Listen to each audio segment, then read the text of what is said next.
Melanjutkan cerita sebelumnya, Suho dikejutkan oleh pemandangan obor yang berjejer di sepanjang dinding tempatnya respon. Bukan hanya 3 seperti yang ia perkirakan, melainkan puluhan, ratusan, bahkan ribuan. Obor-obor itu memanjang ke atas, jumlahnya tak terhitung, menciptakan suasana yang semakin menegangkan. Mata Suho terbelalak, tidak percaya dengan apa yang dilihatnya. Mustahil, apa obor ini melambangkan sisa nyawa yang kumiliki? Suho mulai berpikir lebih dalam, mencari jawaban atas anomali ini. Aku tidak bisa naik level di tempat ini.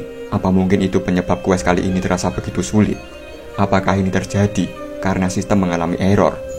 Jika memang sistem mengalami error, maka belum tentu obor-obor ini melambangkan jumlah nyawanya yang tersisa.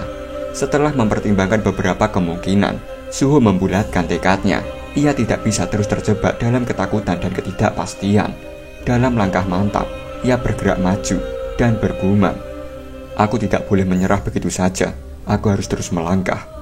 Singkat cerita, Suho sedang menyusuri dungeon.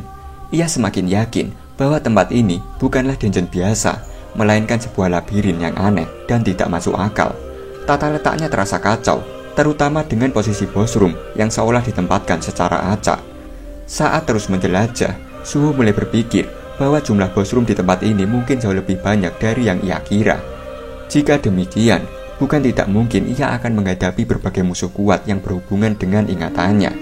Menurut Mimin, ada kemungkinan besar Suho akan berhadapan dengan prajurit bayangan Sung Jinwoo. Bisa saja ia harus melawan Beru atau yang lainnya, sosok yang begitu melekat dalam pikirannya dan meninggalkan kesan mendalam dalam ingatannya. Suho melanjutkan perkataannya dengan suara mantap meski hati-hati menimbang situasi. "Masalahnya, aku tidak tahu seberapa besar labirin ini, tapi aku punya banyak waktu, jadi aku hanya perlu berhati-hati." Namun, sebelum sempat melangkah lebih jauh, Suho tiba-tiba merasakan sesuatu yang aneh dari lorong gelap di hadapannya. Sebuah aura mencekam mulai terasa, dan perlahan dari balik kegelapan muncullah sebuah boneka terbang. Mata Suho membelalak saat melihat lebih jelas. Di belakang boneka itu terlihat sosok Kitsuho yang mengendalikan beberapa boneka di sekitarnya dengan kekuatan misterius. Suho langsung terperanjat, jantungnya berdetak kencang, dan keringat dingin mulai membasahi wajahnya. Pikirannya panik. Kenapa dia ada di sini? Jangan bilang kalau dia kabur melalui pintu yang terbuka. Suho yang panik langsung berusaha melarikan diri, tetapi tepat saat ia akan berlari, sesuatu menembus kakinya, dan dalam sekejap, kakinya terputus. Ia terdiam sesaat, otaknya belum sepenuhnya memproses kejadian itu, sampai akhirnya rasa sakit yang luar biasa menjalar ke seluruh tubuhnya. Suho terjatuh, menjerit kesakitan, sementara darah mengucur deras dari pangkal kakinya yang terpotong. Dengan wajah meringis, ia menatap boneka yang baru saja merobek kakinya. Jantungnya berdegup kencang, pikirannya dipenuhi kebingungan dan ketakutan. Apa kakiku baru saja meledak setelah terkena mainan makhluk itu? Rules Authority memberikannya kebebasan untuk bergerak secepat itu. Bagaimana caraku menyelesaikan ini? Namun, ketakutannya belum berakhir. Suara langkah kaki terdengar dari belakangnya. Perlahan, berat, dan menandakan sesuatu yang jauh lebih mengancam. Suho menoleh dengan nafas tersengal. Kini, Supreme Suho telah berdiri tepat di belakangnya.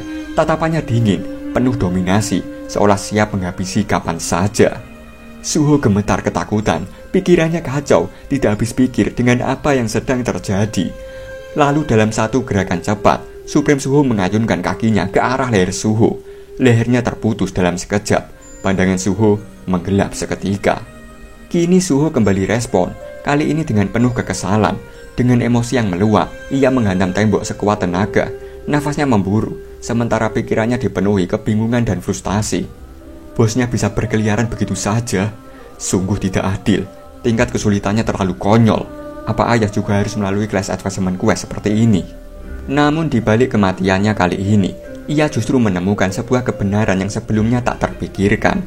Tatapan Suho berubah, bibirnya perlahan melengkung membentuk senyuman penuh semangat. Sejak aku kembali, itu artinya obor-obor itu memang melambangkan total nyawaku. Kalau aku harus mengalahkan entitas di dalam ruangan itu, maka aku tidak perlu melawannya secara langsung. Aku hanya perlu mencari ruangan lain. Dengan tekad yang baru, Suho kembali melangkah. Singkat cerita, Suho kembali melanjutkan penjelajahannya. Namun, betapa sialnya dia, baru saja melangkah tidak jauh dari tempat respawnnya, ia kembali bertemu dengan Supreme Suho. Tanpa memberi kesempatan sedikit pun, Supreme Suho langsung menghancurkan tubuhnya hingga berkeping-keping. Di titik ini, Suho masih belum belajar dari kesalahannya.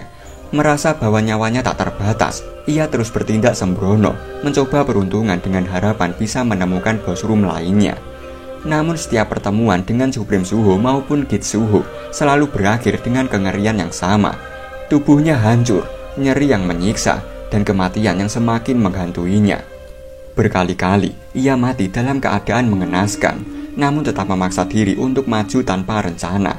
Hingga akhirnya, setelah entah kematian yang keberapa kalinya, sebuah pemikiran mulai terlintas di benaknya. Bagaimana jika sistem error itu berarti sebenarnya tidak ada bos room lain? Suho terduduk di lantai, merasakan beban yang semakin menekan. Kedua tangannya mengepal, pikirannya diliputi keputusasaan. Musuh yang tak terbatas, musuh yang tak bisa dikalahkan, tempat di mana aku tak bisa level up. Bukankah ini sama saja dengan neraka? Namun di tengah keputusasaan itu, suara lain berbisik di dalam kepalanya. Sebuah kenangan melintas, kata-kata penuh tekad yang pernah ia ucapkan kepada rekan-rekannya. Jika aku akan bertambah kuat, maka aku ingin menjadi yang terkuat. Teringat akan perkataan itu, tiba-tiba Suho menggigit sedikit bibirnya hingga berdarah, lalu mengusap darah itu dengan jarinya. Kemudian ia bergumam dalam hati. Kata-kata yang aku ucapkan sendiri malah menjadi rantai yang memaksaku untuk terus melangkah maju. Sial. Ia menghela nafas dalam, lalu perlahan berjongkok dan mulai menggoreskan darahnya ke lantai. Tangannya bergerak dengan tekad baru saat ia berkata dengan suara pelan, namun penuh keyakinan. Baiklah, setiap kali aku mati, aku akan mencatat jalur labirin ini. Aku harus melakukan apapun yang bisa kulakukan untuk keluar dari sini. Namun kini kita beralih sejenak ke sebuah berita yang tengah menghebohkan seluruh Korea Selatan. Seorang penyiar mengabarkan bahwa Asosiasi Hunter secara resmi telah mengeluarkan pernyataan mengenai pelanggaran penggunaan awakening drug, Stardust. Obat ini sebelumnya sempat populer di kalangan Hunter karena diklaim sebagai awakening drug tanpa efek samping. Namun kini terungkap bahwa banyak Hunter mengalami kehilangan ingatan setelah mengkonsumsinya. Saat ini pihak berwenang tengah melakukan penyelidikan terhadap para pengguna Stardust untuk mengungkap lebih lanjut dampaknya. Di sisi lain, sebuah kabar mengejutkan datang dari wakil Guildmaster Lee Ming-sun dari Guild Reaper yang diduga berada di pusat distribusi Stardust. Pagi ini, ia ditemukan tewas oleh seorang pendaki di pegunungan. Lee Ming-sun yang dulunya dikenal sebagai selebriti sekaligus pahlawan di antara para Hunter, kini terseret dalam skandal besar. Fakta bahwa ia terlibat dalam aktivitas ilegal benar-benar mengejutkan publik. Guild Reaper pun telah menghubungi Asosiasi Hunter untuk meminta penyelidikan menyeluruh terkait kasus ini. Kini kita beralih ke gedung Asosiasi Hunter, di mana Lim Tae-gyu dan Choi Jong-in tengah berada di ruangan Wo Jin-jul. Lim Tae-gyu tampak memegangi kepalanya, raut wajahnya dipenuhi penyesalan. Ini semua salahku. Jika saat itu aku tidak membiarkan Ming-sun kabur, hal ini tidak akan terjadi. Wo Jin-jul menanggapi dengan suara tenang. Jangan terlalu menyalahkan dirimu, Hunter Lim Tae-gyu. Namun Lim Tae-gyu merasa ada sesuatu yang janggal dan berkata, selain itu, ada beberapa hal yang tidak masuk akal. Saat aku menemukan Ming-sun, dia tidak terlihat seperti dirinya yang biasa. Ming-sun tidak memiliki skill apapun yang bisa mengubah penampilannya seperti itu. Choi Jong-in yang penasaran bertanya, apa kau bermaksud mengatakan kalau itu adalah efek samping dari Stardust? Lim Tae-gyu menghela nafas sebelum menjawab, entahlah, tapi itu kemungkinan yang harus kita pertimbangkan. Ditambah lagi, ada seorang hunter bertopeng hitam yang tampaknya menjadi musuh Ming-sun. Choi Jong-in menyipitkan mata, mencoba menganalisis situasi. Kalau begitu, mungkin saja dia yang membunuh Ming-sun. Sementara itu, Wo Jin-jul tetap memasang ekspresi datar, seakan dirinya sudah memiliki gambaran siapa sosok di balik topeng hitam itu. Choi Jong-in berkata, sekarang setelah kau menyinggungnya, saat ini salah satu miner yang ikut dalam ekspedisi dilaporkan menghilang.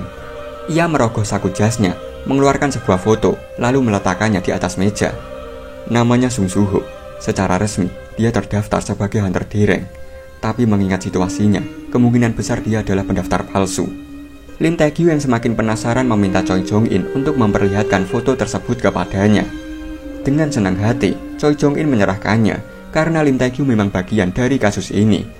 Setelah melihat foto itu, Lim Tae-gyu segera memanggil Park Do-jin dan menyerahkan foto tersebut padanya.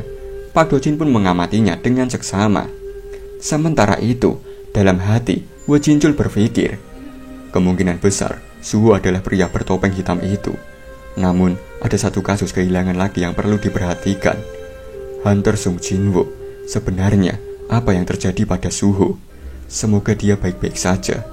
Di sisi lain, Park Do-jin masih terus mengamati foto Suho. Perlahan, sudut bibirnya terangkat, membentuk senyuman puas, seolah dirinya telah memastikan sesuatu. Kini kita kembali bersama Suho. Matanya tampak sayu dan nafasnya tersengal setelah melewati kematian berulang kali. Namun di hadapannya, peta labirin dungeon yang mengerikan ini akhirnya selesai ia susun. Hasil dari perjuangan tanpa akhir di neraka ini. Ia duduk bersandar di dinding, merasakan kelelahan yang menekan seluruh tubuhnya. Tapi tiba-tiba, di balik tatapan yang letih, sorot matanya berubah. Kilatan tekad membara muncul, seolah seluruh penderitaan yang ia alami hanya menjadi bahan bakar untuk tekadnya. Tak ada jalan kembali. Suho menggenggam erat tangannya, menatap ke depan dengan keyakinan penuh.